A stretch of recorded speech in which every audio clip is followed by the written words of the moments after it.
Awesome. We're live. Awesome. Welcome to the City of Panama City special meeting for August 19th. We are going to start with an opening prayer by City Attorney Nevin Zimmerman, elder of First Presbyterian Church, followed by the Pledge of Allegiance by Brian Granger. Please rise. Let's pray. Father, we're just so grateful for today, and we're grateful for any weather that you bring our way, that it has its use and its purposes, and pray for safety during this storm this evening. Thank you for the opportunity to be involved in the business of the citizens and important decisions such as hiring. Thank you for this day and this commission. In Jesus' name, amen. Amen. Thank you, Nevin. If you'll join me in the Pledge of Allegiance. I pledge allegiance to the flag of the United States of America and to the republic for which it stands, one nation, under God, indivisible, and liberty and justice for all. I like to work weather into his prayer. Nice word. Nice word. Please call the roll. Mayor Branch. Present. Commissioner Street. Here. Commissioner Hughes. Here. Commissioner Lucas. Present. Commissioner Granger. Present. Mayor, you have a quorum. Awesome. We're going to start with audience participation. If you'd like to speak, please come forward. You have 3 minutes.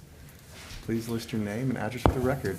I expect nothing less. Thank you for coming. I'm glad you. I'm glad. It was raining hard. I was hoping you'd be here. No, you didn't. You didn't want me here. I do want No, you. you Miss didn't. Willis You probably Williams. already, and time shouldn't have started. I I recall my love you. time. Don't They start started time. You this. know I love you, Miss Sound Willis like I'm in Williams. DC. I said- Claiming my time. No, I recall my time. Yes, He you should have full started 3 this. minutes. Make sure she gets her 3. Thank you. It's not why I'm back. Thank you very much. All right. My observation is. Name and address for the record. Brenda Lewis Williams, 2748 Ocanic Drive. Thank you. My concern is the new clerk position. Whether that individual is qualified, I don't know what you all consider qualified, but being part of the city government, there should be more than being able to do, what do you call that? Key punch, or whatever it is. And my other concern is because I've become aware that in the HR department, and if I'm wrong, correct me, but we have 2 assistants, which I believe are unnecessary considering the budget cuts that need to be made, that are wives of the chief of police and of the director of logistics, Sean Self. So I take exception with that, mainly because it's what's called nepotism, and that we should not be operating that way. And I guess these 2 ladies here are the 2 ladies that I'm speaking of. I may be incorrect, I don't know, but I see they're sitting with you, so I'm assuming. Huh? Okay, well, I stand corrected. I don't mind being wrong, not at all. But I believe we need to address this, and if they are a wife or a relative of the director, they should be disqualified. Thank you. Anyone else want to speak today? Yes, sir. Come on down. Bonus points for coming to a meeting in the rain. Right. Good evening, Derek Thomas, 1100 West 10th Street. A few things. Way back years ago, there was a Sweet Bay project where the city was loaned 150, from what I have been able to find out, the city was loaned $150 million, and then they paid back to the Sweet Bay company the taxes for those houses within that Sweet Bay development for 60 years. Now, it seems pretty simple, the number of total houses when it's fully finished, how much are those houses going to sell for. It's roughly $1,000 per $100,000. Over 60 years, how much is that going to be? That information is never really provided to the public. The public wasn't allowed to know before it happened what the actual numbers were, and they weren't complicated numbers. It was just how many houses, how much are they worth, and how many years. But that wasn't given to the public. The same thing with the marina. I've asked multiple times over years, how many slips were there, what were the sizes of the slips, and how many of them were covered. With that information, you could compare it to what you got instead of that, and you could see which one was more valuable. And that was never done. I've never gotten that information. I've asked repeatedly, and the city doesn't know, and if the city doesn't know, how are they going to make an informed decision financially? What are you going to do about that? The misuse of public funds by having city workers do work on private property that I've brought up. If the city's not keeping records, then how are we going to find out how that's working out? And if you're going to balance the budget by lowering amenities for people and stuff, how are you going to do that if you don't account for the money when it's spent? And moving forward, if there's another hurricane, Sand Hill is closed. Anytime you're talking about taking millions of cubic yards of debris and locating it somewhere, now you're going to have to probably drive twice as far and pay twice as much. So what is the plan moving forward with that? How are you going to be more efficient than you were the last time there was a hurricane? Because there will be another one. So what's the plan moving forward? Instead of just saying that everything's great and we're all doing a great job and everybody's working on the same team, how is it actually going to be implemented? Because if you wait until it's actually happened, it's too late. And for the people that are running, how are you going to provide to the public what the city hasn't been providing in the past? Because it's not like how much is Sweep A getting? I averaged it out at 489 million in exchange for 150. I don't think that's correct, but I need the actual numbers to know what the actual numbers are. And are you going to give it? I hope you do, because the people really don't have a lot of information from the city, and we really need that information. And when it's numbers, it's pretty simple. Just give us the numbers, please. Thank you. Thank you so much. Anyone else want to speak today related to the agenda items? One thing, Jonathan, I don't see the clock, so I'm unaware of that. Well, It's behind your. oh, is it behind the, oh, shoot. Yeah. There you go. There we go. Thank goodness. Don't hit it with a gavel. We created $1 million computer campaign. Can't find that. It's true. Awesome. We are closing public comments. The discussion previously had been, how do we fairly balance who goes first in this situation? And we decided to do a drawing of the name from a hat, or a box, excuse me. So I'm drawing a name. See what goes there. Okay, here we go.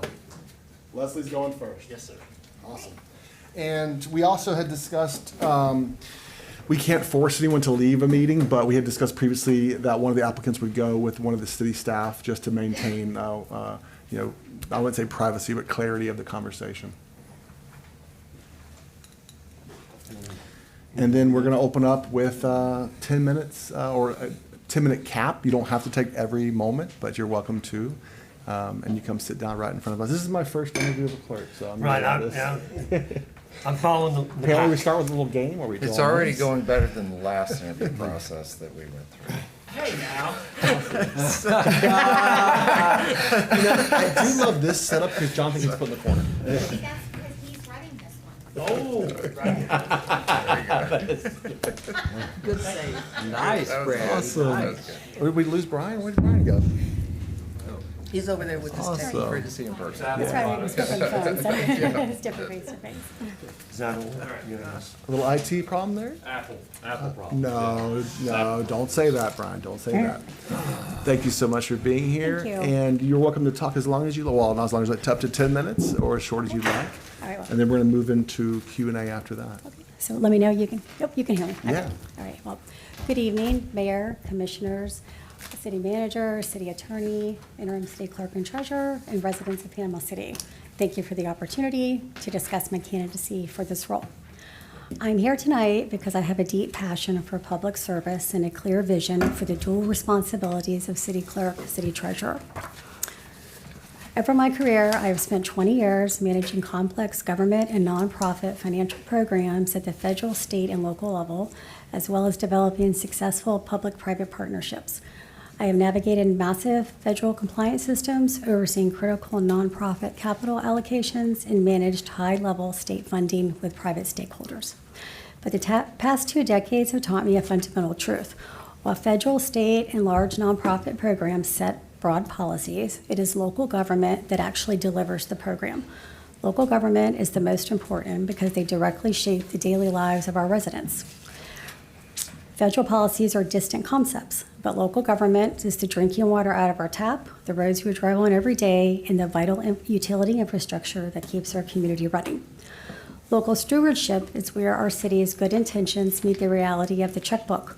Without strict financial oversight, even the best ideas for our community cannot get off the ground. Right here in the Panhandle, local government is our first line defense against hurricanes. Through managing emergency funds and FDEM and tracking every dollar, the city has resources needed to protect our families during a crisis.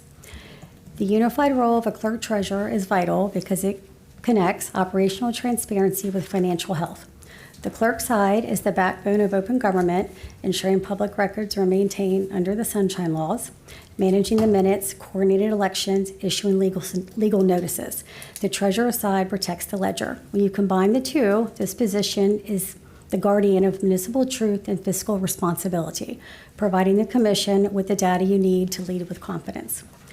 So during my first 100 days, if I was appointed, I submitted a plan earlier, and I've kind of done some highlights of the plan that I will go over.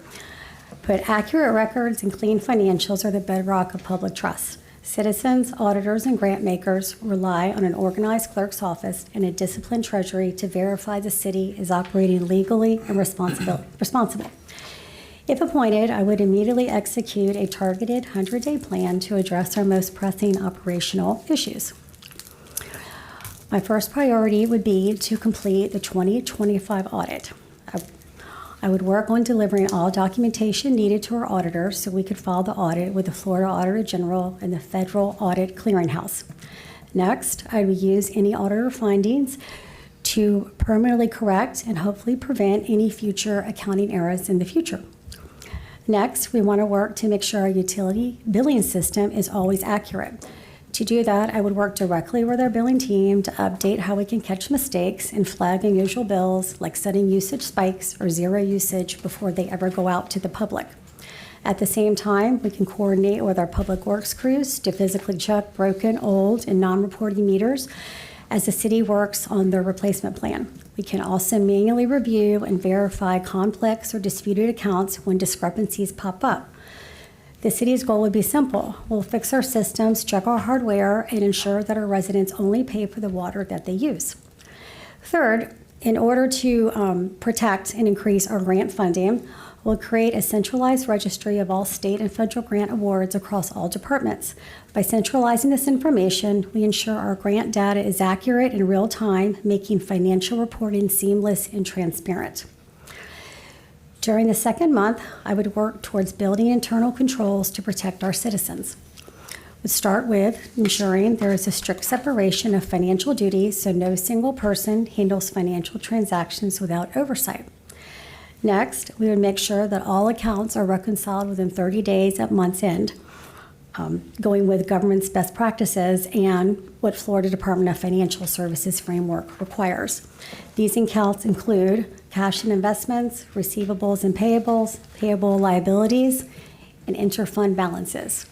Sticking to a 30-day window ensures absolute taxpayer transparency, prevents fraud, and keeps Panama City in perfect compliance with state law. Next, a 30-day reconcile cycle helps Panama City's financial future in 3 ways: better reporting, better audit planning, increased reserve balances. If you know your accurate cash visibility, you can catch overspending early, find true cost savings, and strategically sweep surplus cash into rainy day funds. And ultimately, we cannot protect or grow funds if we do not know exactly where we stand at all times. Next, I would work to rebuild the reserve fund of the city. Rebuilding our reserves is an absolute priority. Right now, our general fund savings must be strengthened to meet recommended safety margins. I would work hand in hand with city manager and staff to build a sustainable, aggressive plan to restore a financial cushion. Once complete, I would bring that comprehensive blueprint to the commission for your guidance, review, and approval. Securing Panama City's financial foundation today protects us against a crisis tomorrow. On the clerk side, we would streamline our public records. We would implement tracking systems and training to ensure that the turnaround time is efficient, but done as quickly as possible. The last month. The final month cements these changes to ensure they are permanent. So we would launch the unified tracking dashboard for all of the grant projects across all the departments. This would ensure all milestones are met on time within compliance. And actually, if that is met, it's easier to abide by the public records request because we have the data right there, like 24/7. You just push it, there's your data, everything you need to know. Let's see, turning the page. This would position Panama City to be permanently audit ready. Audit and records readiness is a major green flag for the city's credibility. It is a strict prereq for securing the massive federal and institutional infrastructure grants our growing city needs, both just for economic development and for resilience. Next, the vital role of the city clerk treasurer is to serve as a translator of financial information. So I would achieve this by ensuring that I am delivering clear reports to the commission, highlighting key trends, explaining financial variances in everyday language,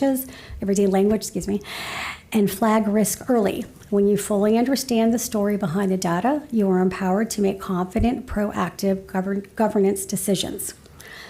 Lastly, we never operate an office in a silo. The clerk treasurer must be a collaborative bridge between our residents, the city administration, and this commission.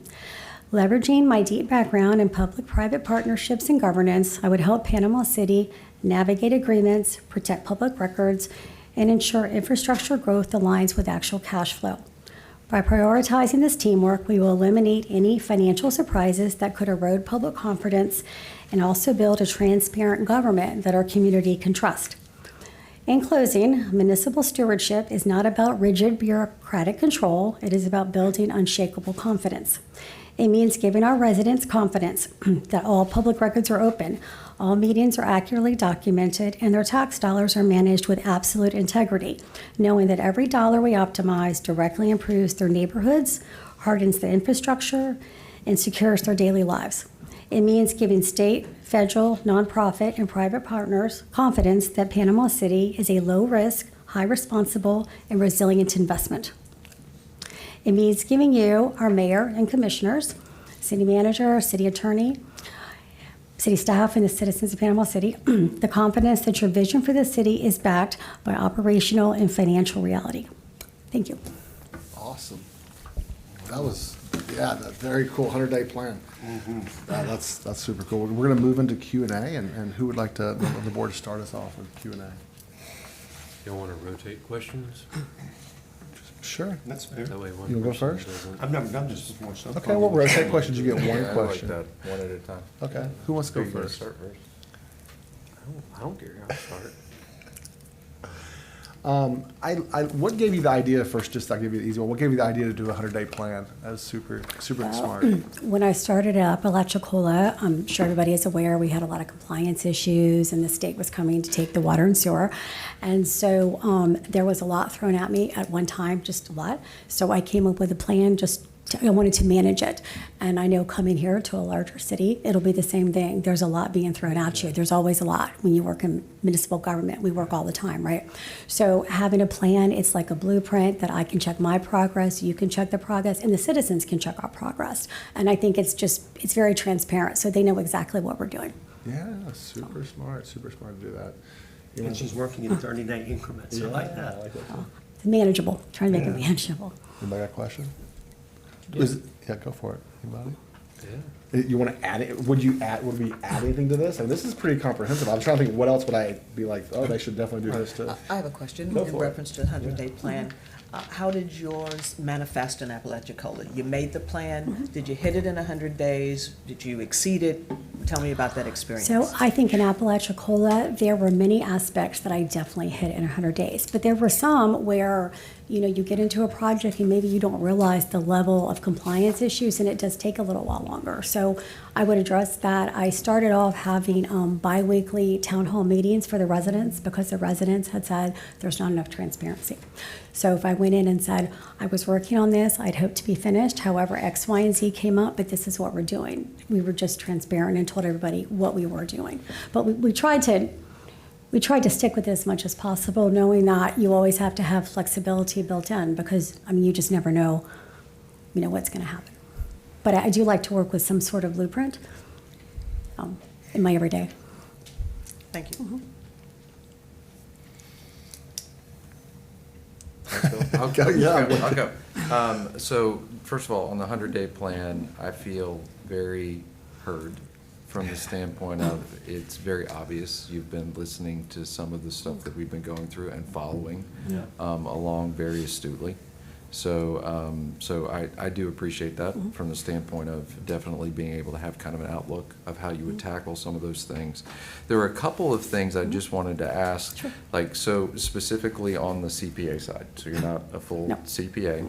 So my question is, like, what do you feel like gives the financial expertise that you need to be able to handle the comptroller, CFO side of this position? Sure.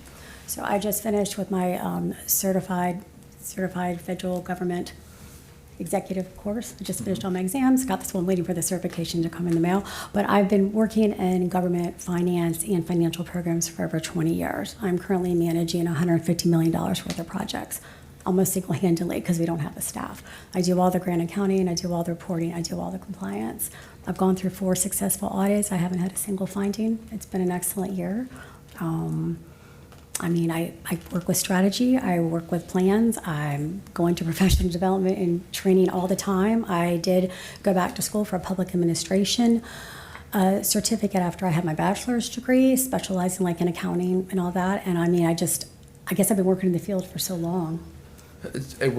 And we specifically did not require a CPA in our advertisement so that we could get a full gamut of candidates. If you could just just a follow-up question, so how does it work with how you're currently doing? Do you guys have an outside CPA that you work with? How do you guys get certified financials in the current situation that you're in? So we have an outside firm, an auditor firm, but they come in and they help us with the audit and anything that needs to be certified by CPA. They would take care of that. Otherwise, we do, I would say 95% of all the other financial work, like we prepare all the reports, prepare everything else, but they do have to put their stamp on it, yes. Thank you. How many people work with you? You say. Total, we In your have. department. Oh, in my Who's department? helping you? Oh, just, we have 4 people. 4. What do you think, again, we didn't specify having a CPA on there, but like, what does having a CPA license give the other candidate the skill set that you don't have? Just playing Sure. devil's advocate, yeah. I guess with a CPA, they probably spent more of their career entering actual accounting journals, and doing your debits and your credits. And while I do that, excuse me, I do a lot more planning, strategic planning, financial planning, but I also have been building budgets, balancing budgets, finding money, securing money, and make sure we spend it properly for the past 20 years. I also participate in all of the audits, and everything I do, I make sure we're fully complying with whether it's federal money, state money, whatever parameters are on that. So I do think in this role, it's not really data entry all day long of numbers. You're looking to make sure that the internal controls, that everything, it's sort of just like a different level as opposed to just straight up, just accounting numbers. That's how I saw it Yeah, when I totally, did the job. So. So as part of this Excuse me. can you give us a bit more on your background of working with financial institutions, whether that be seeking debt or whether it be seeking grants? Sure. So, I started back with Department of Defense. Excuse me, I was a resource manager for an intelligence agency for the Army in Panama and Puerto Rico, and I was responsible for finding money and doing the contracts and doing all the budgets and all the accounting for our entire unit. After that, when we came back to the States, I worked in development. I worked for the city of Jackson, worked with the city of Memphis. I worked with the city of Houston in the education department, and our goal was to raise money to keep schools open, to keep programs and after school. Then, I transferred over and worked with HUD, and we found money, and my job was actually to do all the financial management to go to areas in Jackson that were blight. And we took that, we rebuilt those into apartments for veterans where they could live and receive case management services. I had my own grant consulting company where I had all kinds of clients and I did everything, all their financial reporting, everything that requires outside of what you couldn't sign it as a CPA. Before I came to Apalachicola, I worked in Alaska, and I worked for a quasi-government organization that was Federal Indian Health Services, and with the city of Juneau, and we built hospitals and ambulatory care centers, patient housing for 22 indigenous tribes, and I was responsible for all the financials on that. Now, we did have a CPA in that office, but I did all of the financial program management. And then I came to Apalachicola, and they just gave me everything to do. So that was next. Was there any structural organizational changes that you made in Apalachicola? Like the way things flow or processing paperwork or just? Huge. The way, yeah, No, so when I got there, a lot of their policies and procedures were just a little outdated because it's always a small staff. So we were almost immediately, maybe just my second week, I knew we were going under a JLAC audit. So I rewrote all the policies and procedures for everything in the city. And then we just wrapped up the JLAC audit, and I had to go back 10 years prior to me to find all the financial records and all the grants and all of that, but it was fine. And then we had a CDBG audit. We came through flying colors. I had an audit with Florida Boating, no problem, and then I had one with Florida DEP. So on your grant, you had mentioned that you have a kind of a dashboard so everybody can see what's going on. Yes. I've kind of floated around in my head, do we have each department, come up with their own, have a goal that they get $1 million, they write a grant, come in. When you're talking about that, that is for the current, like right now, the current projects we have, so the departments can see where they are in those. But that's gonna end in September of next year. We're gonna have all this money go away in terms of all this FEMA stuff. How would you see going forward, replacing, maybe not all of that, but through grants? Is it a team of people to write? I think you and I talked about, I have this idea that my daughter writes, and let's get 10 more people. What kind of idea do you have to go look for money like that? And your experience so far, I think, says that. So if you wanted to just if you think I'm starting from ground zero since it's changing, I would recommend doing one grant department within the city, and then they would regularly meet with all the other departments to get what their input is, what do they need, why do they need it, commission approved, city manager approved, and once you get the okay to go forward to actually look for money, then in Florida, our state agencies, there is a lot of money to be had. And I say that, they just have a lot of really good programs. They want to help municipalities. Also, the federal government has a lot of different programs. Together, when you put it together, you can get a match for almost 100% of any project that you want. Sometimes you have to be creative. Sometimes you do have to pull in private partnerships. I think if you had one, like just a sort of a dedicated department, I think you would do the best in achieving grants. And then I would suggest after that department also do all of your reporting. Because if you keep reporting in one department too, you're going to get all of your timelines, and they could do all the program reports. They could also do a number of the financial reports. I do all of the reports now, but some places, divide it up. If you have everything's in-house as opposed to kind of spread out, you can also check the milestones. With every grant, you have to make sure the deliverable is being met. If the deliverable is not being met, you can't legally authorize any pay. So you want to make sure that the contractor or the vendor is doing what they're supposed to be doing, before you pay them. Thank you. So one of the other areas of the position is that of investments. So talk to us a little bit about any investments, treasury, portfolio, cash management that you've had the experience of managing, securing, or oversight for. So in Apalachicola right now, we have one investment with Florida Prime and with Florida League of Cities. I was actually just down at Florida League of Cities talking about other possible ways to work to invest our capital improvement fund. I have to You get were on a authorization. panel. Yeah, you were on a panel there. No, I wasn't on the panel. Oh, No, okay. I looked like They were all somebody. there. Oh. We were there. We could have. But I was just there for a day. My city manager was there the whole time. But we have a large, for a small town, larger capital improvement fund. And on day one, I'm like, I think that we should be investing this maybe in different ways. We really need to get our revenue base up in Apalachicola, especially with we don't know what's going to happen in the fall. So I've actually been working on that the past year. So. So I had a question, and I appreciate the focus on what I would say is the change management side of what a CFO and clerk, treasurer can. So along that line, what authority do you think the clerk treasurer should have to question, delay, or stop spending in the city? Do you mean as the position sits now, or how the position would sit if residents voted on the charter? I would say, how about both? Okay, so whether I would have, whoever was in this position, I would say, could Yeah. just say no and the city couldn't move forward at all? Let me rephrase the question. So what I'm asking is, an expense, let's assume the expense is legal. Okay, So okay. let's assume that. Okay. However, there is obviously some very strong opinions on our board.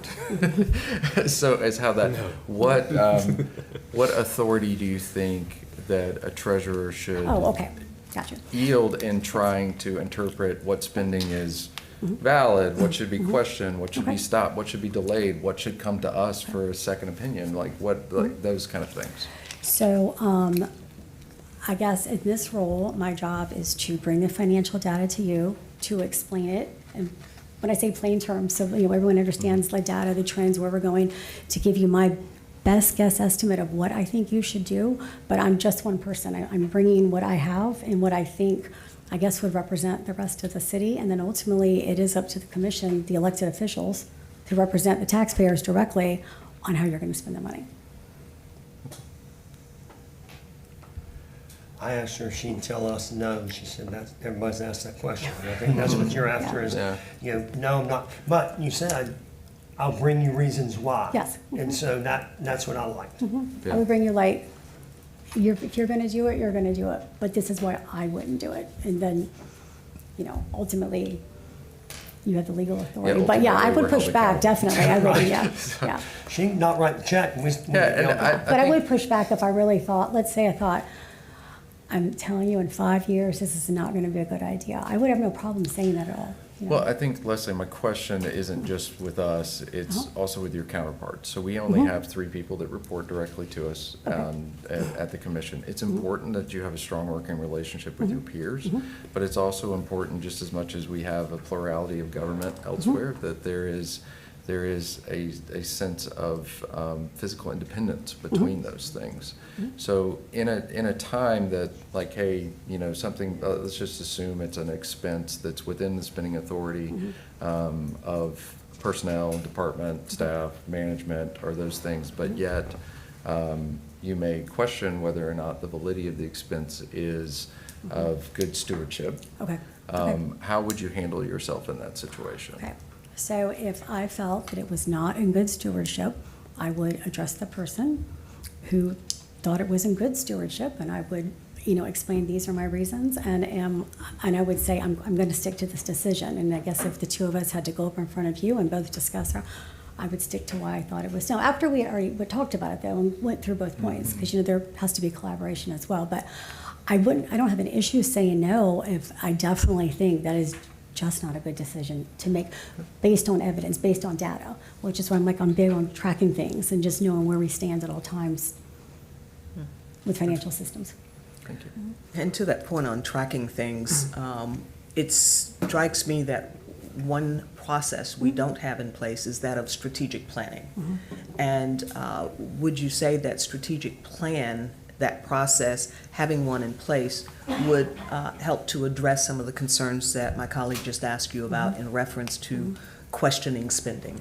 Yes, 100%. If we have say a 5-year strategic plan, we have a 5-year capital improvement plan. If everyone's voted on the plan, this is the plan we've adopted, this is the plan we want to go forward, then all the decisions we make have to represent that plan, because that was a collective effort, right? And then maybe one person was like, well, really want to do this, but as a group, you wanted to move forward that plan, and there was a reason for that. So you have to stick with that decision so you can make that happen.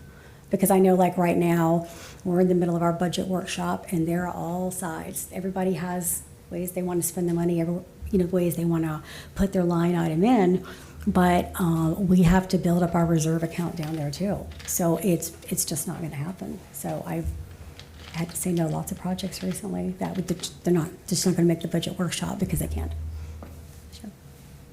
So right now, every city is looking at cutting expenses, Yes, planning. that's correct.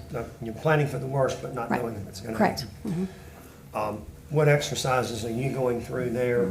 Are you looking at the easy cuts of expense? Are you looking at, it's really expensive over there now, so you should have some higher revenues. How are you trying to get to the net Sure. answer to plan for next year? So I think in the past, or after Hurricane Michael, a lot of municipalities, and especially this area, just the doors, the sky opened and money just came down to Apalachicola, and they were not used to having all of that money. And what I mean by that is, as you know, any money from the state or the feds has strings on it. And there's so many rules and compliance that if you are not ready for that and you are not ready to be able to sustain and maintain those projects, then you shouldn't take the grant money to begin with. So I have a lot of talks about that. So just because they're offering it to us, it might not be prudent for us to follow that course right now. So. Any other questions? No, I mean, I appreciate the extra documentation that Sure, you of gave course. us, so Very we can cool. kind of see a little bit inside of how you would tackle things. So, I like 30-day windows, that just makes me happy. That's how I live my professional life. If you got hired, you'd be done in 100 days. Yeah, 100 days.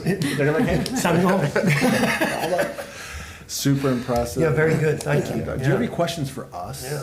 yeah, that's a great Well, okay. question. So, I did a lot of Unless research that's about, You're right. I was gonna tell No, her, I she think it's wanted to be good. her first one, and sitting up there. so I did a lot of research, of course, about Panama City, what's going on, issues you want to address. And when I drive in here, one of my big projects in Apalachicola has been to revive our marinas, because I think our single greatest asset is our water. And with the tourism coming and the tourism dollars and just what you can generate from it, we're trying to transition from a working waterfront to a transient boater to a liveaboard. There's all sorts of variations, on that. And we're trying to use it as a potential very large future revenue project, because we're going to have 4 of them. So with your marina out here, I just wanted to know what the plans were for that, or are you looking for money to develop it? Your mayor, you have a long post today, you can read up on it, so, yeah. Yeah, Jump into the fire pit. Yeah, Go right ahead. yeah, you should be here on Tuesday. I feel like I didn't get to read it, so now I feel like I haven't read it yet, I'm I've at a just heard it. disadvantage. It's thorough. Okay, all right. 3 minutes long. Forward to it. It's 3 minutes long, it's true. 3-minute reading. Yeah, that's a great, that is a great perspective of what we want our marina to be, and then you highlight different hybrid models of it. So yeah, we're still figuring out what that should be, and there'll be a big discussion on Tuesday. Okay. From my perspective, and I mentioned that in the Facebook post, is not to subsidize boat slips for people who can't own boats, subsidizing people slips for ones that do have boat slips. And then having rainy day fund for when the bulkhead starts failing in 20 years, that we're not like, oh my gosh, those sort of things. And But that has to happen because the money from the slips has to stay on the marina, so that works. Yeah. and then I don't want me as one vote. I don't want government running businesses and competing with other businesses. I don't think that's really fair. And so the details of how we move forward to be determined. But happy to hear anyone else's. 4 marinas? Yeah, well, now you look at your size of your marina right here. The new one, when I say marina, no, it's 27 slips, like 14 deep, 13 Go by the shallow. bridge. Is it over by the? It's the new one. It's the one that was washed out during Hurricane Michael, Andrews Pier. It's a CDBG grant. It's an old grant, but it's, I just put 2 firms in to execute phase 1 and 2. We're gonna have a ribbon cutting ceremony soon, and we're getting going on it. Then Scipio, which was a working waterfront, mainly fishermen. We're getting FEMA money to revitalize, so that some of that's going to go for transient boating. And then Riverfront Park is going to be transient boating. And then Battery Park is kind of an in-between transient boating. We're going to bring liveaboard boating, and then the residents can have a slip there too. But Appalachia's, it's got to diversify.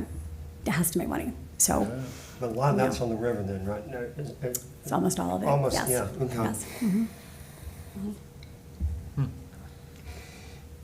How do you address the concern, I know you've talked about your 20-plus years of experience, but how do you address the concern of a lack of the credentialed that we preferred in the application?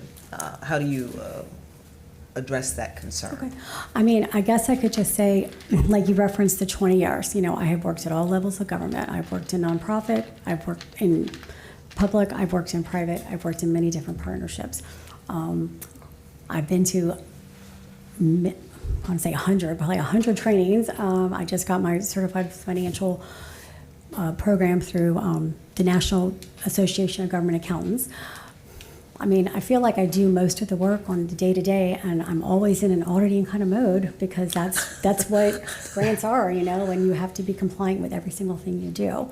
So I feel like I've got a history of establishing internal controls to make sure that projects are effective, efficient, you know, and that we stay within our budget. We make sure we've got cash flow or reserve, you know, want to get our reserves up. You know, I think I've done it, I guess, on the job over all of these years. Would And I'm a you huge say- person in planning too, and I'm also not afraid to ask questions and ask for help. And if you have an outside firm and there's something I couldn't do or ask for, I certainly would ask them. Yeah. How are your relationships with the state agencies, the people in there that are funding out? Obviously, you're talking to them a lot.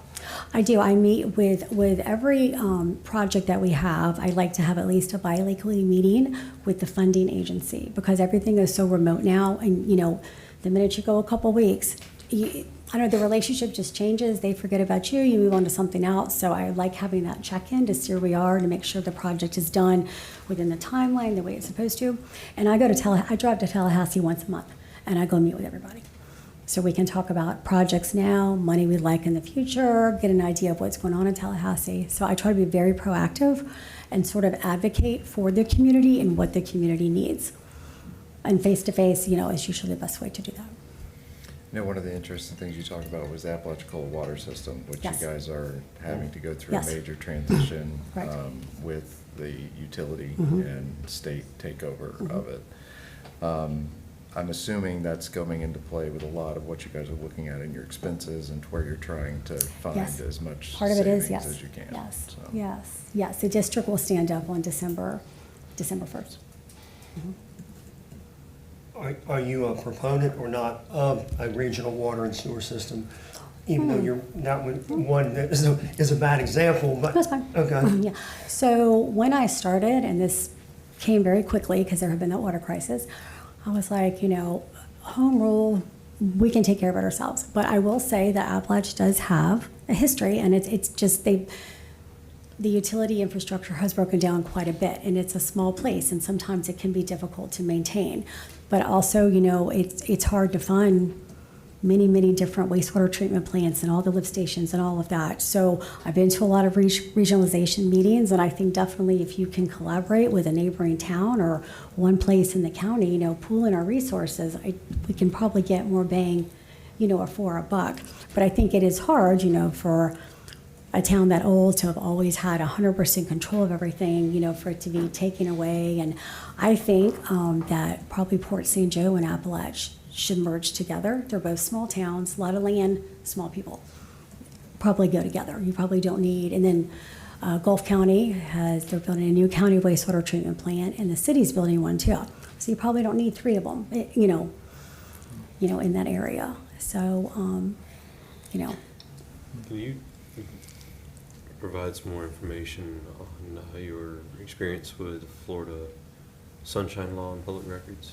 I know we've been Sure. So, talking about finances, yeah, so but that's- I feel that I've become very experienced with that. I know that pretty much you have to be in public for almost every single thing you said. When someone does a public records request, everything that you talked about with work, I mean, if you wrote it down, you put it on your phone, you put it on your computer, it's part of public records. And when somebody requests it, we need to get everything to them as quickly as possible. And it was, you know, implemented for transparency for the public, so they know what government's doing. Thank you. Any other questions? Awesome job. Great Okay, job. great, thank you. Great job. All right. Yeah, great job. Slow cloud, treads like slow cloud. That's right. Thank you so much. Thanks for taking all this way. Thank you. Thank you very much. Well, she said, so at the end, are we going to discuss? Yeah, we're gonna have a what- discussion. In that Yeah, point, Commissioner, there's an agenda. okay. Yep. My question is, are we gonna ask them to step out during that period of comments as well? They're gonna be in here, because there might be a follow-up question we might have for them. It's a very awkward experience interviewing someone in front of them. Yeah, yeah. This whole job is an awkward experience. Why not? She might have to go. What? Is she, do we need her to stay? I think so. that would She's be gonna that would be the reasonable thing if one wasn't I here. mean, right, I like that idea. I mean, I don't have I a was problem wondering if she had to leave, when, like, go home. when No, we're no. So we just discussing take amongst a break each other. maybe, or do Yeah, I we think discuss? Bring in the next person. I think we should she's just take, right across after the hall. Patricia, Oh, we should okay. probably Yeah. take a break, You take a break and then, okay. and then do it. And then I Oh, say, we're not in public comments. I say bring them both back in if they want to come back in during our discussion. Sure. I mean, this job is a very public job, so. Yeah, yeah, no, I think they should, because we might have additional follow-up questions. If we discuss them and they're like, no, actually, that's not right. Yeah. So, yeah, I would like them to be in the room. So. Who has a good joke? Jonathan just celebrated his 25th wedding anniversary. Way to go, Jonathan and Tammy. That's mostly Tammy. It's mostly Tammy. Good job, Tammy, for putting up with Jonathan. Good job. Good job, Tammy. 25 You hung years. in there. Yeah, come on down. Thanks for coming on this way. We're gonna start off, you have up to 10 minutes. You can talk up to 10 minutes, so don't feel like you have to fill the whole time. Do we want to wait on? Okay. We're gonna wait on Commissioner Hughes too. He just disappeared. Well, did he go to the restroom? You want to take a quick break then? You want to do it? It's fine. I don't know where, I wish you would. I'm still getting an soaked. awkward I'm soaking wet Yeah, too. I'm still Sock. soaking My wet. socks So are like, wet. I'm just waiting to go, you know, Well, fix my I walked crazy in and hair, Donald I goes, guess. "Is it raining?" And I'm just like, "You didn't know it was It raining." was bad. It was. It was really bad. Yeah, in the dungeon down here, you don't really tell what's going on outside in the real world. It was raining rather than. It was. Mhm. Hey, John, will you text Robbie and see what his actually his phone's right there? I'll text him if you like. I'm not gonna go look for him though. That'll, Deputy Chief Shaw, he'll find it. No, I'm just kidding. I'll tell you What about what, the APB? Was it APB? I'll tell you what, I Elbows got a bowling, yeah. recommendation. man. Oh, you're okay. There Now we're we gonna go. wait on Josh. Unless he comes back, right when Oh, I get up. yeah, y'all are gonna meet each other. All right, well, let's just take a 5-minute break then. We'll take, if everyone uses the restroom, we'll take 5 minutes. So, That's what he was asking for. 5 minutes.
We're going to start back off with you have up to 10 minutes to tell us all about you. Okay, all right. Well, I don't think I'll be taking the entire 10 minutes, but good afternoon, Mayor, Commissioners, members of city leadership, and members of the public. I want to thank you for the opportunity to be here today. My name is Celeste Valesky, and I'm a certified public accountant with over 15 years' experience working with Florida local governments. Throughout my career, I've had the privilege of auditing municipalities and working with elected officials and management on financial reporting, internal controls, budgeting, compliance, and accountability. I understand that the city clerk treasurer role extends beyond just financial management. The clerk is entrusted with important responsibilities involving public meetings, transparency, public records, and ensuring that the city's processes are carried out accurately and in accordance with applicable laws and requirements. I see this role as being a steward of both the city's financial resources and its institutional records, as well as maintaining public trust. My experience has taught me that strong government depends on accurate information, effective internal controls, transparency, and accountability.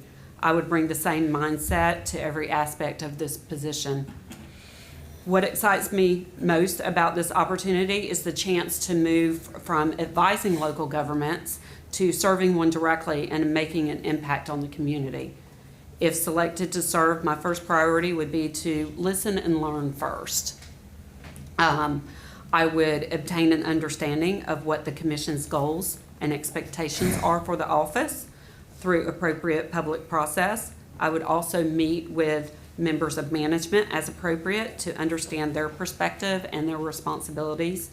In all my meetings, I would be mindful of the Florida Sunshine Law and would not use any individual conversation to deliberate city business, discuss the commissioner's positions, or build consensus outside of a public meeting.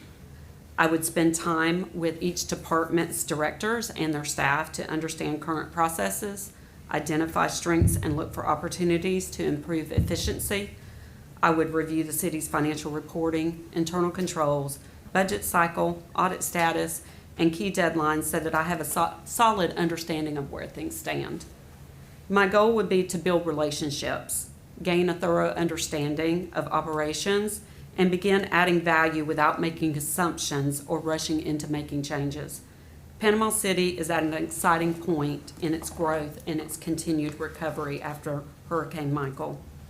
I would be honored to use my experience in municipal finance, auditing, and accountability to help Panama City maintain a strong financial management system, support the Commission's goals, and provide excellent service to both the organization and to the public.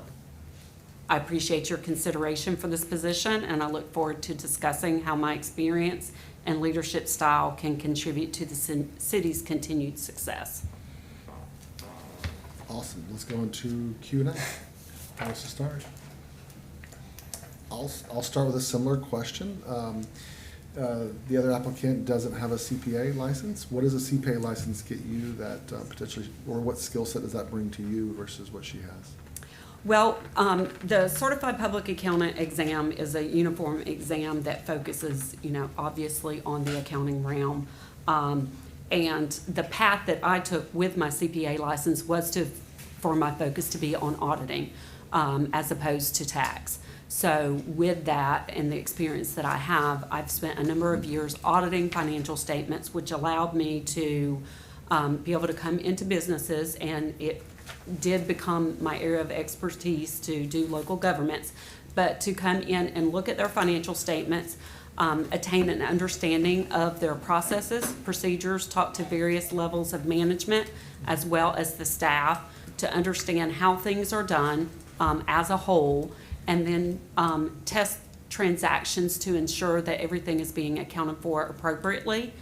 And then to take that a step further as it relates to governments, we also had to look at their compliance with laws and regulations, as well as grant compliance when there were grants involved.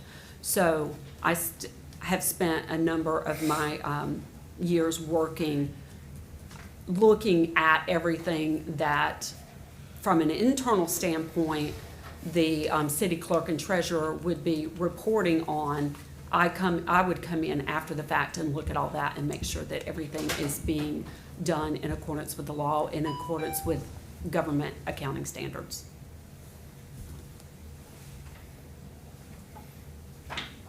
Rotating, that was my question. Now someone else. okay. Here we go. There we go. Yeah, go for it. Okay, so obviously your credentials, your experience when it comes to accounting and financials and auditing is one of the reasons why, I mean, both of you two as candidates were two that were diamonds in the rough, so to speak. So what do you feel like, knowing that you're fully capable of handling the financials of the city? What do you think demonstrates how you could successfully, or maybe how you have successfully led a major organizational change in the city? I believe that my prior experience in being able to, one, understand entire operational processes is key to making any type of change that would need to be made, because you would want to understand how things are now and then assess what would need to be done to make those changes. I also feel like my ability to talk to varying levels of management would come in handy with that as well. Also, my ability to understand how laws and regulations play into the public government, and being mindful that all of that would need to be taken into consideration. I do feel like the role of city clerk treasurer is going to be a position that all the research would need to be done to present information to the commissioners and the mayor so that decisions, policy decisions can be made by the dais that affect the city. I wouldn't ultimately be making those decisions, but I can use my financial skills as well as my auditing skills to be able to make sure that I'm providing the accurate information that you are going to need to be able to make those policy decisions. Thank you. How would you balance transparency with operational efficiency? I think that in order to be transparent, that is one of the things that is going to be a fundamental principle in a role such as this. It's so important to make sure that we're following the sunshine laws and that we are providing the transparency to the citizens of Panama City that we're required to and that they want us to, as we heard mentioned from one of the citizens earlier, that they were wanting to be able to have that information. Now, to build on that and make sure that we're doing it efficiently would be, one, to just make sure that we're reacting to any request in a timely fashion, verifying that we are providing that information as the law permits, and taking into account any exemptions that might need to be accounted for. And I think that that will help take care of things in an efficient manner. Another thing that could be looked at once I've had a chance to come in and see where we are operationally and efficiency purposes, to see if there's any areas that we could improve upon our procedures. I know that the city already has a good foundation with policies and procedures in place, but it's always good to come and take a look at those for efficiency purposes to see if there's anywhere where we can make improvements. Thank you. You've done more consulting with budgets, and one of the things you said to me, it would be an honor to be part of that and bringing it in. To piggyback on Josh's question, I see a lot of areas where we can consolidate and get rid of through the budget. Do you have any experience of going from beginning to end and sitting down and saying, all right, guys, these are all the things that I see you can save money in, this is wasteful, this is good? What experience do you have there, and is that something that you would look forward to doing? Absolutely. I have worked in industry some as well, but it was in the private sector where we didn't have to go through the budget process that you do here in government. But regardless of the organization, I think in order to take a look at things, it's going to be key to do some financial planning, do some multi-year financial strategy, and make sure that we're prioritizing what the core services are that are important to the citizens and important to the dais. Making sure that we are taking a look at efficiencies, taking into consideration the reserves, and just overall wanting to make sure that we're able to maintain the financial stability of the city. In order to do that, I would be able to use my financial skills to help other members of my team and other departments that help facilitate the budget process to come up with those multi-year financial plans and different scenarios. You know, we can come up with different scenarios of if we do this, what's going to happen. If revenue does this year, we anticipate we're going to have lower revenues, and do some different scenarios so that you're provided with that information on to make the decisions for the budget purposes. Can you just give us kind of your experience working with financial institutions, whether it be seeking debt or working with grant organizations?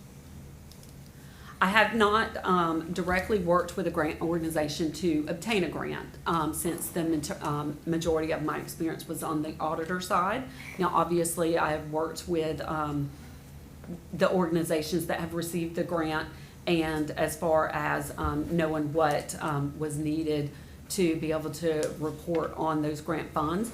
But I think that any time that we're asked to, or I would be asked to seek out grant applications or to borrow funds, one of the first things that I would do is just make sure I understood what the needs were, what the purpose is, why we're trying to do it, what it is that we're trying to accomplish, the amount that we need, any different options that are available, whether it's financing options if it's for borrowing, or the different grant opportunities that would be available to accomplish the needs that we're seeking to accomplish. And then I would work with the appropriate officials as I would need to in order to get the information to present to the commission so that a decision can be made, whether it's financial advisors, bond counsel, obviously the city attorney as needed, any other type of individual that could contribute to that information gathering process so that I would be able to provide you with the most accurate information possible. And as far as bonds or borrowing is concerned, I'd make sure that I would look beyond just the interest rate and consider the overall cost of borrowing, because there's a number of things that can impact, what that is truly going to cost the city. Thank you. In your letter, you referenced the extensive experience in implementing and optimizing financial systems, and that included payroll, accounts payable, expense management, streamlining processes, and improving reporting transparency. And across all of those roles, having prioritized building collaborative, high-performing teams while ensuring compliance and accuracy and public trust. So would you give us a story or two that brings to life these statements? Yeah, when I worked at the bank as the chief financial officer of the bank, it was a relatively young bank, and it was a small community bank in Dothan, Alabama. And when I was working there, one of the things that we went through was upgrading our software, our banking software, which required us going through a number of implementations over the course of a year to upgrade all of our software systems. But ultimately, that resulted in us being able to streamline our processes, get us up to date with technology, all while trying to build the accounting team. When I first started, we did have to bring in some additional people as we were growing. And so while we were doing all that, I also was building the accounting personnel that was needed to be able to report the finances of the bank. So that is one of the things that I was referencing when I put that in my letter. Okay, thank you. Josh, I really liked your question related to scrutinizing of budgets and then bringing things forward. I'd like you to ask that question. Yeah. So in an instance where you encounter an expense that is, let's assume that it's legal. However, you may feel that it's maybe different than the opinions of the commission. It may be within the spending threshold, but it might not be good stewardship, in your opinion. How would you handle that situation? Now, you said that it might be something that was not in agreement with the commission's opinion? Commission's opinion, but legal. And perhaps you have concerns over whether it's good stewardship of city resources. So you don't pay the mill, is what he's saying. Yeah. How would you handle that? Yeah. Okay. What I would do is I would bring that information to the appropriate, city management and including the commissioners to just spell out, this is, what is being asked to be able to get direction. Because ultimately, I don't think that I would be the decision maker of do I spend it or do I not? Because I need to be following what I'm being directed to do by the commission, especially if it's, not found to be illegal. But at the same time, part of my role is to be a good steward of the public funds. So if I have a question of that, then that would be something that I would feel would have merit to bring back to the commission to get direction on how that would need to be handled. I mean, they sued their city clerk. The county didn't stole over $7,000 check she wouldn't write. So, talk about a strategic plan. Do you think that having a strategic plan would address, if not alleviate, the situation that was just presented with the questionable legal expense? I do think that it could possibly help. In that respect, I don't know that it would necessarily alleviate it because it depends on what the nature of that expense is. Because when you talk about a strategic plan, you're usually talking about a more high level. This is what we're looking at, and this is what we anticipate doing over the next 5 years. Where the situation that he presented could be something that is, kind of down in the weeds, that you're not going to see in that strategic plan. So it's helpful to give guidance. Having that strategic plan, I think it's helpful in doing the budgeting process, knowing that this is what you guys feel is important and the direction that you're wanting to take the city in by having that strategic plan. I also think that the strategic plan is a living document and that would need to be changed and updated as needed, because your priorities may end up changing depending on what the reality of the situation is. So, but I don't think it would totally alleviate that. Thank you. Have you made any structural changes as far as like processing of things like in the organization, or you just kind of move into the organization and assimilate towards it? Like, give me some stories of how you've come into an organization and made changes of workflow and structure.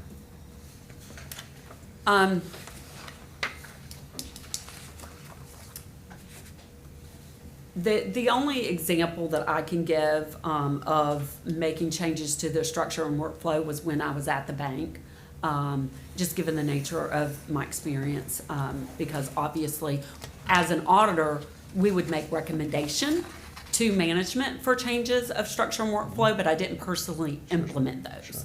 But at the bank, there were things that were not being done that needed to be done, such as reconciliations of some of our balance sheet accounts And it was something that I had to implement when I started working there and started looking at the financials, and they weren't able to produce any reconciliations of some of the balance sheet accounts. So, that was one of the first things I did was, had somebody tasked with, getting that started, so that, we knew exactly what made up those accounts. So, I got one more follow-up. Have you had any past experiences with customer service? Because part of this role is managing our water billing department, which has to do with emails and how we treat people. So do you have any customer service department sort of experience? okay. I haven't directly managed a department such as the water department that, provides a great deal of customer service to the public. However, I do feel like my experience as an auditor is such a public-facing role and was a client-facing role. I had to deal with and work with various clients throughout my career and also deal with the employees of those organizations that we were auditing. So I've developed, I think the communication skills necessary to manage that customer service department.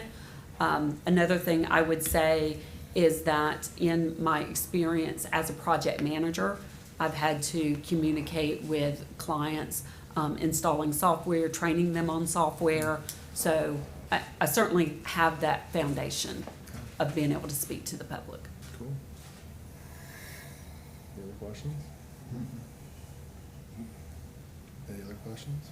Well, that's it. Brian said all his words. Well, we for ended, the well, we ended meeting. with, do you have any questions for us? Yes. I do not have any questions prepared for you guys. I have already asked a number of questions on our individual interview. But I would just like to say that I appreciate the opportunity to be here today, and that I believe that public trust is earned, and this position is an important position that I know you guys are about to discuss. And if selected, my commitment would be to serve the commission, the organization, and the citizens of Panama City with professionalism, objectivity, and accountability. Awesome. Thank you for your time. Thank you so much. Thank you. Thank you. Do you want another bio break before we do I'm the good. deliberation? All right, so let's bring the other applicant in. Just gonna go leave. Probably so quick and silent. See, when I move, I I knock just things figured down. out, well, I And thought now I it's was like bolt to a China shop, and Robbie's just I like, changed up Monday called Yeah. it a special Poof. call. He's a ninja. commission meeting. Yeah, It was a workshop. just a little cloud Yeah. left, Just hit me today. I said, "Oof." and it's gone. And then he hit me when I was reading the agenda. Just rushing to talk. Smart like that. Awesome. Do we want to bring another chair up here? Just slow. Nah, let's let them sit out there. If we can bring them up if we need to. Yeah. So we're gonna have this Come both of conversation in them. front of him. We're still live. We're gonna have this conversation in front of him. Yeah, oh yeah, super Yeah. awkward, yeah. Wow. I mean, that's what Nevin said. Oh, did you watch the one where we hired Jonathan? Well, Jonathan makes every meeting awkward, so that's But- it. Can't we just step out? This is much more. This is much more kinder and gentler than it was when we hired our The city name of our manager. tagline was city kinder, gentler. Yeah, And kinder, also- gentler city manager. Yeah, we'll let y'all ask these questions. No, this is us. I know. Oh, yeah, we're ready to start talking. Yeah, Yeah. this is us. Oh. So we technically can start now. Who wants to kick off the discussion? So they were both on my list. They're so awesome. I was already Yeah. like already heavily leaning towards these two candidates when we Yeah, started. for sure. Just from their resume aspects. I think what I've learned about them over the last, month or so, as we've gone through both interviews, and now today, is they do have very different skill sets. And so I think more of our conversation should be around strategically, what skill set do we want to see come forward? Currently, we have had, and we have currently, we have a clerk interim as well as before that did not have a CPA background. What we are seeing as a result of that is we've seen delays in our account reconciliation because we did not have a CPA on the team. And so until Josh came in, as the deputy treasurer, there was a significant number of things that were falling behind. And so I think with every decision, you have to go in with eyes wide open and understanding that if you do move in the direction that the city has moved before, without a CPA background, you're going to have to staff around that, both with our auditing firm as well as internally, and that position becomes more critical to that. At the same time, on the CPA side, typically people that are in that don't lend to a lot of change-oriented. It's very research, very information presentation, very compliance, stability. I mean, even in the conversations, I was feeling like, oh, I'm not going to have to worry about a report, you know, as Patricia presented. And then with Leslie, it was very much the case of this person's going to get in and they're going to try to make some changes, like very immediate. And we can even see that in the 100-day plan. So that's my assessment of those two. I don't know if I told you who I think at this point, because I really want to hear your thoughts. Yeah, I think So, we have, come November, the citizens will decide what type of position that this is. And I think that we have been presented with two candidates that would fit perfectly, one in one and one in the other. And that makes this job that much harder. I feel like Ms. Glaze would probably be the pick for the position that would be the current as it stands now. And I feel like Ms. Waleski would be the pick for if we move to the CFO type position, if the citizens decide to move forward with that. I think I kind of echo what Josh is saying here. Again, I'm not necessarily putting my finger on the scale one way or the other, because again, I want to know what y'all think. Yeah. I love the 100-day plan. I think that came in researched with a game plan, been researching what we've been saying and talking about. I thought that was so clever. I wish I had thought of that, or even made that as a request in the application process of what would you do in the first. That usually is part of the interview process. Like, well, what would you do if you got the job? It was a question I asked in our interview. Yeah. Well, you're clearly smarter than I am. I wasn't an idea. Did y'all hear that? it's on record. It's on record. It's on record. I was a normal student. That's the minutes reflect. He was in general pop and they hops. I'll take it. Sarcasm, whatever, I'll take it. Good.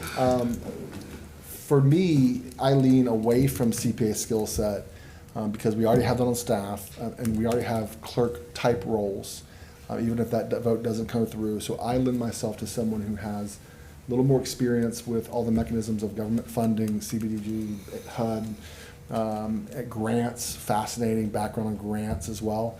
And that's where I kind of lend is sort of the non-traditional role. That's what I know. So the value of the processes we've put forward in looking at it numerically, looking at our little chart, how they each fit up, and that helped me to get to the recommendation. And then the interview allows us to peel back the curtain and interact with the candidates on another level. And so that being said, the role, which we know may change come November, is one that needs the finance, the accounting, that background. The candidate that's strongest for that has experience from an external looking in perspective. The candidate that has the lived experience but not the credentials in the way that we preferred them has the 20-year experience of being inside government, and most recently, the lived experience inside a challenging government situation. And so looking at both of those criteria, I will say that the experience that we need to hit the ground and go to work with a plan, with an understanding of government is something that I'm very much considering, and in the spirit of not saying what I'm saying. Somebody's gonna break the trend. I said, I thought it was coming. Thank y'all for your time. Yeah. And Any city would be lucky to have. Yeah. they would, these any city. individuals. And, So, you know, I really hung on to something that you said, Josh, a couple weeks ago, that you've been here for a while, and this budget process is nothing that you've ever experienced. My thought about City Hall is there's a culture shift that has been needed for a long time, just as somebody that's been hanging around. And shaking up the budget process right now seems to have things kind of going this way. Looking behind the curtain, I think you said. I feel like that can happen with one of the candidates brings that ability through a plan and meeting and finding out the needs and wants. Remember, I wanted that wish list on needs and wants of the departments. I like that idea. I've learned that auditing is very important. That got us a memo because I wanted it going. And so that is a strong part of this job that I've learned that we need to make sure that we're on time with our audit numbers, our audit documents, so that we can, and I feel like that the CPA looks at it that way and they're used to dates. Okay, that's but Elon Musk does not want to hire somebody with a master's degree. He wants to hire somebody with an undergraduate degree. The reason I bring that up is 20 years of experience, you can write the master's degree. And I look at on the job or the real world stuff is very important. And I couldn't tell you how to pass the real estate exam at the state yet because I couldn't pass it. But they don't teach you how to sell real estate. So I want to hire people that want to get up and go, not that are overly educated. That might be different from my mother and my sister, who are both big-time teachers, but that's how I look at it. And both of these ladies have that, I believe. The CPA just is a little bit more educated. Well, that's fine, doesn't disqualify. But I think I like the more scrappy, maybe, possibly, I'm not sure. So clear the record. Are you a licensed realtor? I might be. No, I'm not. I'm a licensed broker. Broker. Okay. Yeah. Yeah, I'm lending myself towards Ms. Glaze just because it seems like she has a very broad experience with all kinds of interesting input. Even the question she asked us about the marina, I was like, that was an interesting perspective as well. I mean, I don't think we go wrong with either one of them. I tend to like Mrs. Glaze's answers better and her broad experience. Just a fascinating perspective that we could use as someone who works directly for us. And I try to explain that to both of them as like, this position works for this board, and Jonathan works for, and then everyone else works for Jonathan. And so this is one of our 3 reports. So I really appreciate her experience, and I think she could bring an interesting perspective with that broad experience, even though she's not a CPA, because the CPA wasn't super high on my list, and we have that skill set already in that department. I have a question based off of that. Both of them said they'd like to meet with the department heads and all. How does that work when, and I like that idea, I want them to meet one-on-one, they can get to talk to them, everybody's real honest and open. How does that work when everybody works for the city manager and the person asking, is that allowed? well, the manager can't sign a check. There you So go. everybody's gotta go through the clerk at some point in time. Okay. The city manager does control the budgetary office, so a lot Right. of the expenditures as they're approved and following policy, that does fall into his realm. But the clerk is our fiduciary person that's outside of that system.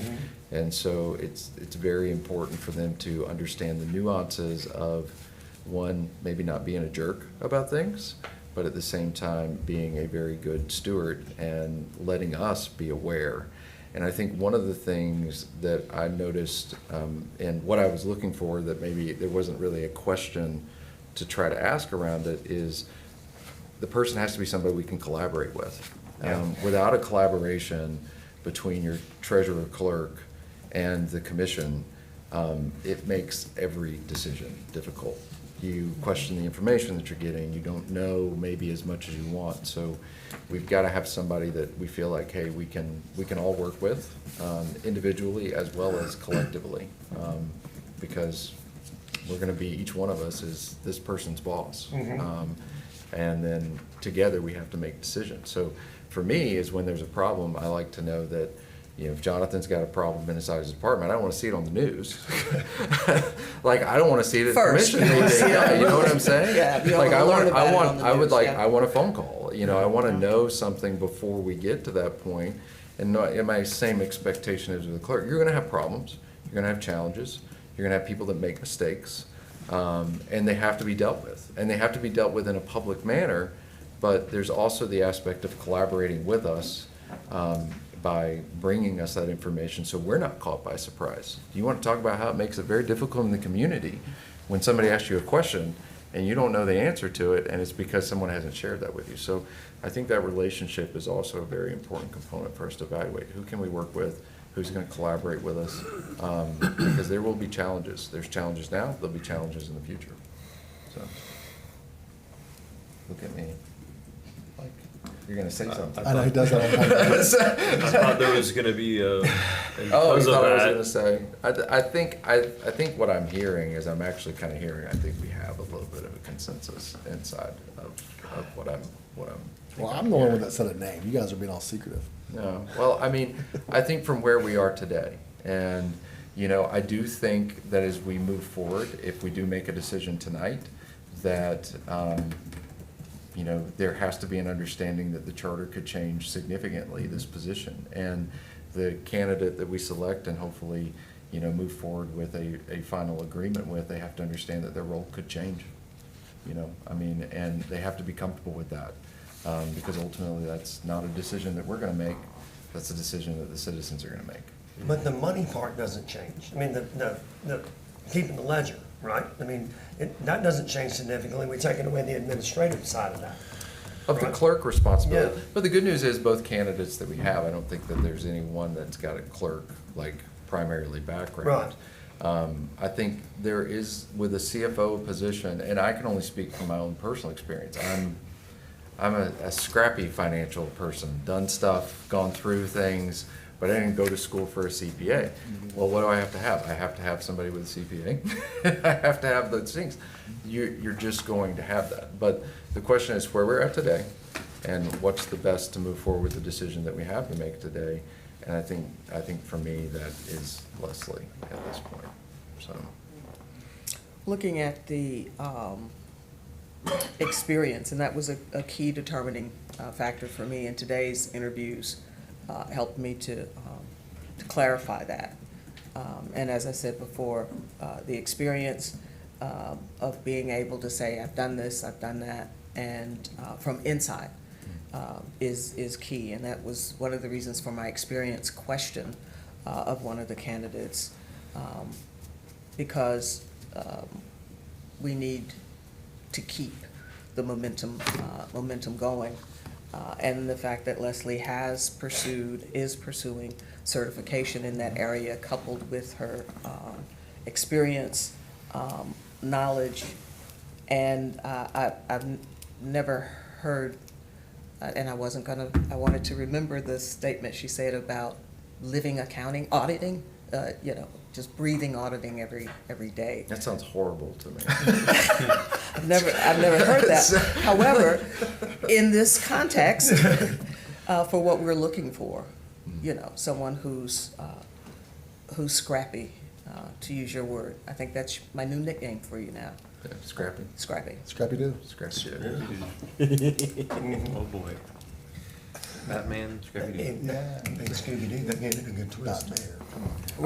I do think it's important for us, you know, if we move forward in this direction that both Janice and I think have communicated, that that we do an evaluation as the charter happens on what structure is going to work best for that department. And I'd like to work, that should be part of this 100-day plan, that should the charter changes happen, yeah, it means we're gonna need to have a CPA on the team at all times. And, you know, we're gonna need to have maybe some maybe a little bit more from our auditor. I'm not gonna say a ton. I don't think in the compliance thing. I think actually, if anything, they might bring a skill set that may be able to do some things internally.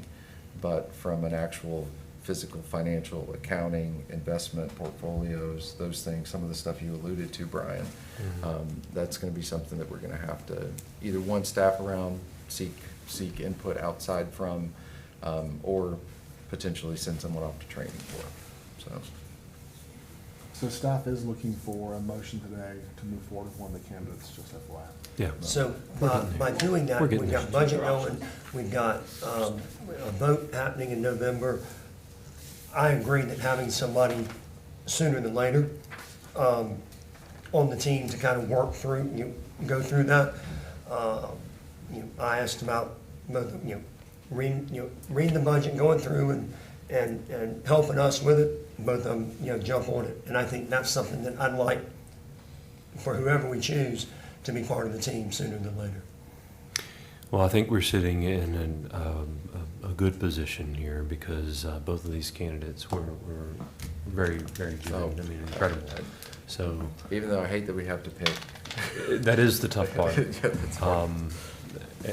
Because, I mean, you both have great resumes. You both performed very well here today. So Great in your interviews too. please, obviously, we're going to have to move forward with one of you. So the other one, please don't take this as a mark on you at all. It's just be nice if we could hire both of you, actually, but we can't. So I kind of was leaning more towards Leslie as well, because of the 100-day plan and the foresight in looking into the city and what are we dealing with currently.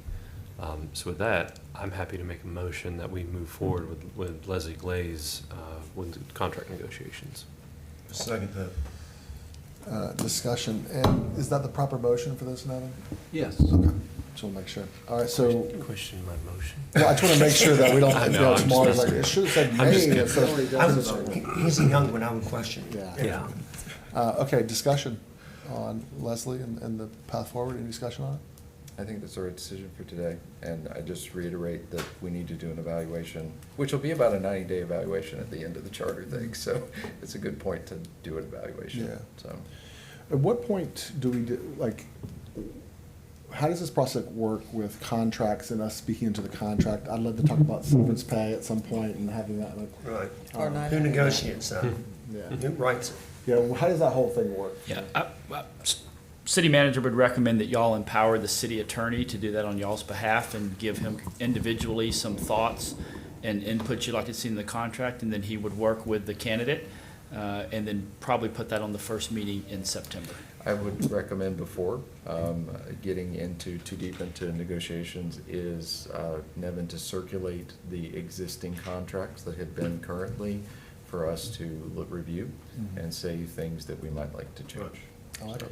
That would be great. I appreciate that. Nevin, do you need me to modify my motion, or are you good? No, I'm Okay. good.